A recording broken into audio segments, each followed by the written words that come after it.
1977 June மாதம்னு நினைக்கிறேன். June மாதத்தில் புரட்சித் தலைவர் எம்ஜிஆர் அவர்கள் ரேடியோவில் ஒரு பேட்டி ஒன்று கொடுத்தாங்க. அதில் பேசும்போது சொன்னாங்க, பேரறிஞர் அண்ணா அவர்கள் இருந்த இடத்தில் இப்படிப்பட்டவர்களும் அமர்கின்ற ஒரு நிலைமை ஏற்பட்டுச்சேன்னு எண்ணி எண்ணி கண்ணீர் வடித்தேன். அன்னைக்கு அந்த கண்ணீரை துடைக்க ஆரம்பித்த இயக்கம் தான் அண்ணா திராவிட முன்னேற்ற கழகம்னு சொன்னார்.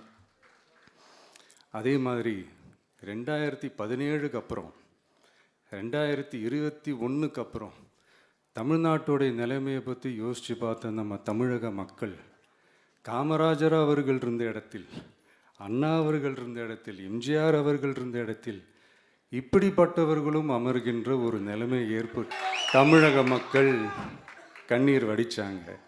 இன்னைக்கு இந்த கண்ணீரை துடைக்க ஆரம்பித்த இயக்கம் தான் தமிழக வெற்றிக்கழகம்.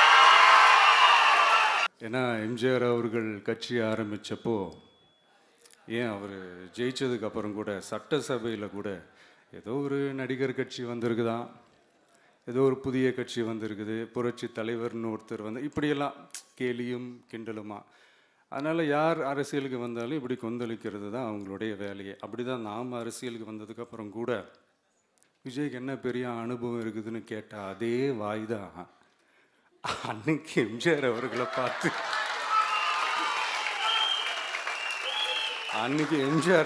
பார்த்து அரசியல் அரிச்சுவடி தெரியாதவர், கவர்ச்சியை மட்டுமே நம்பி இருக்கிறவர், அட்டைக்கத்தி, வாய் விளம்பர வள்ளல்,